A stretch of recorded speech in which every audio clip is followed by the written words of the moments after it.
Hey guys, it's Chuke here from Chuke's Outdoor Adventures. I got a few updates for you. The first one, I didn't even realize this happened. During Fat Bear Week, we had an Alaskan brown bear and Katmai kill and eat another smaller Alaskan brown bear. And I quickly looked at the footage. I didn't even know it would happen. Dakota from Northern Knives told me about it. Apparently, this almost 30-year-old massive male brown bear killed a smaller male and basically drowned him in the river, and then so we could consume him and, you know, catch up on calories before he goes to sleep. The only reason I'm chuckling is the biologists and nature lovers of the leftist world love to paint this picture of bears as, and any animal really, as natural, just loving creature that doesn't just kill cubs and eat other bears. But this shows you the brutal reality of nature. These creatures do this. We have male bears killing cubs all the time and eating them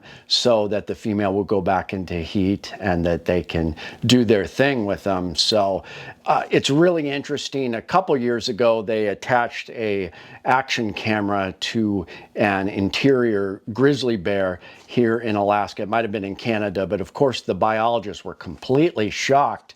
They painted the picture of this bear as a total omnivore slash herbivore, mostly eating grubs and roots and just anything it could get. But when they looked at the footage, this grizzly bear pretty much ate nothing but meat. It just went around killing and eating other living animals and consuming them raw. And that's what they do. They love meat more than anything else, and they are predators. They are top of the food chain here in North America. So that will just tell you something. And I don't understand what's going on with Montana FWP. Now, thanks to all the viewers out there who have been sending me email links and direct messaging me and sending me these emails through my website. On September 30th, Montana FWP, and I think that is the same thing as Alaska Fish and Game, but Montana's Fish and Wildlife, whatever. It's the biologists that are running that through the state agency. They put out a title, a video on their YouTube channel that is called A Hunter's Encounter in Bear Country. And it's this cool old guy. He's a bow hunter. It's Be Bear Aware. This interview with the bow hunter. He saw a grizz coming at him, a grizzly bear. So he says he put down his binoculars and he grabbed his bear spray. Now, what is funny about this is it was an obvious bluff charge. Brown bears and grizzly bears, very well known to do this.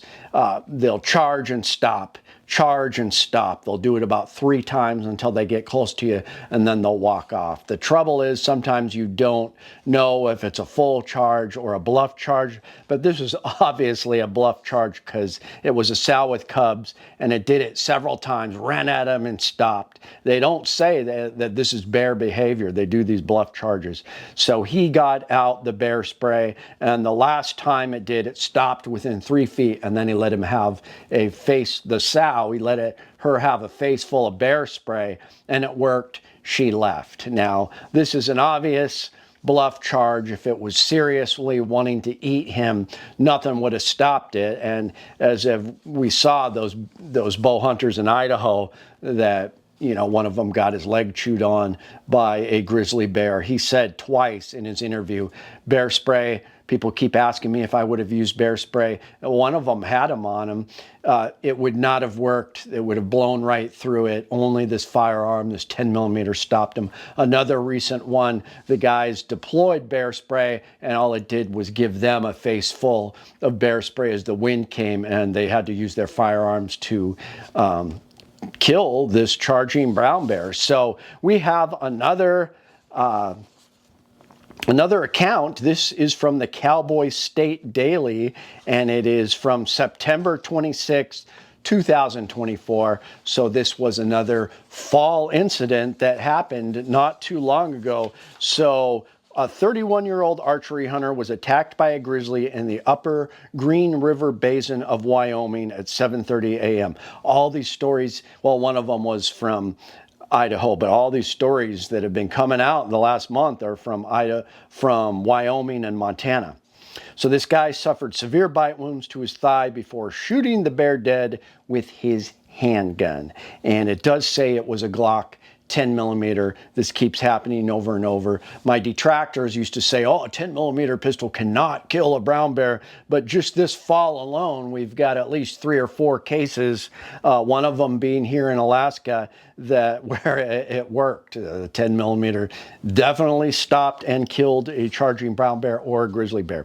So Landon Clement of Blue Ridge, Georgia, was still being treated at the Pinedale Clinic when Cowboy State Daily reached out, but his close family friend, John Quintrell, was at the clinic with him, was able to talk. He's back there with the doctor. He's been back there a long time, so he was getting some serious surgeries because the wounds were like 3 inches long in his thigh. So he came running when he heard the gunshots and Clement screaming. The attack, as Clement described to him, was sudden and extremely violent. Now, that is pretty common with these grizzly bear attacks. At one point, Clement's 10 millimeter Glock semi-automatic pistol jammed. Now, I would be interested to know if it was a Glock 29, a Glock 20, or a Glock 40. Tomorrow morning, I will have a comparison of all 3. All wonderful. I usually stick with the Glock 20. So he managed to clear the weapon and keep firing, his last shot hitting the bear in the head. And the article goes on to say that was the shot that killed the bear. Now, I wish they would have said if it was hard cast, hollow points, extreme penetrators. A lot of times these articles won't say what ammunition was used, and drives me crazy because, of course, Dean Weingarten from MLN.com keeps a database of what pistols, caliber, and if he can, the ammunition was used, and it's very good ammunition, very good information for that database. So here, Clement had 3-inch deep bite wounds on both the top and bottom side of his thigh. So this was a very vicious attack, deadly attack. He survived.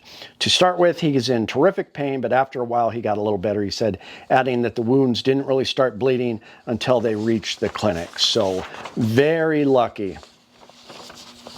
Quintrell said that during the morning's hunt, Clement found a spot against a large rock that was flat on one side where he could scan a large area below for elk. So they were elk hunting. Before long, he saw the grizzly and her cubs coming down the hillside adjacent to him. He drew his handgun and tried to stay quiet, and still as he could, the bears passed by 10 yards from him. The female caught his scent and immediately charged. He was backed up against the rock and he had nowhere to go. He opened fire. After the bear sank her teeth into his leg, again, his pistol jammed, but somehow he maintained the presence of mind to clear the jam and continue firing. That's amazing. He probably fired about 10 times, and he saw at least 4 bullet wounds in the bear's carcass, including the evidently fatal headshot. So that's what killed the bear, one shot by a 10 millimeter to the head.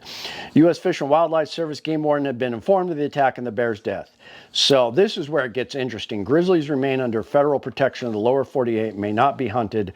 It is, however, illegal to shoot and kill a grizzly in self-defense. And so it's standard protocol for the wardens to investigate all self-defense shooting. He added that his friend is in peak physical condition, competes in marathon and Ironman endurance events. He also has excellent character, Quintrell said. He's honest as the day long. He doesn't even cuss, and of course, I cuss like hell. So he is optimistic about his friend's chances of a full recovery. And this wasn't even the first time they tangled with grizzlies in the upper Green River Basin. Once he was with his father, and they ran into a grizzly. And they've also fired at a grizzly and they were unable to locate it.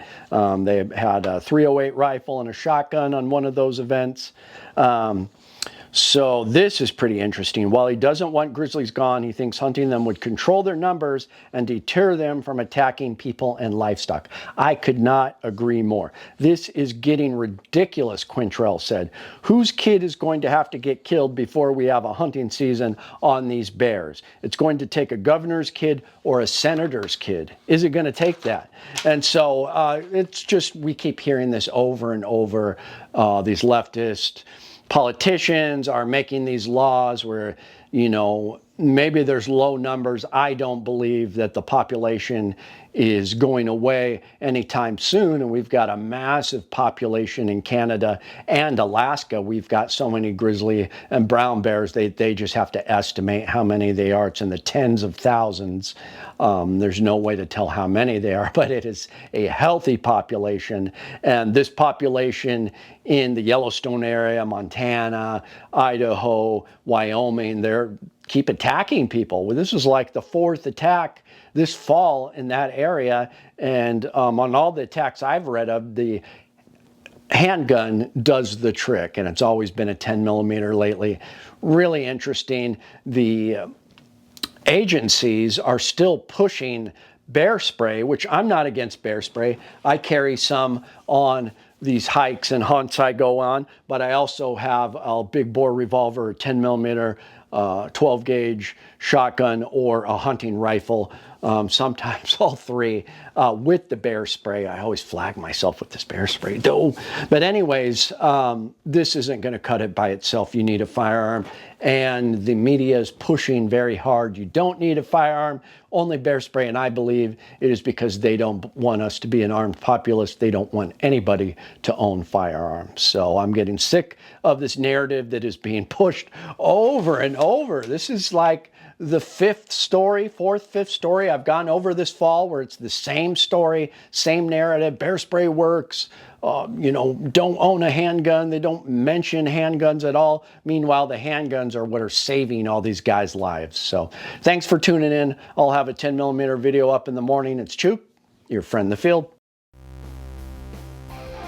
My name is Chuke. I like to trade my guns just for fun, but now I have none. Oh, look, get shot by a bear, but I don't care. I got a 10 millimeter. Chuke's Outdoor Adventures. Watch you all die every time, guaranteed.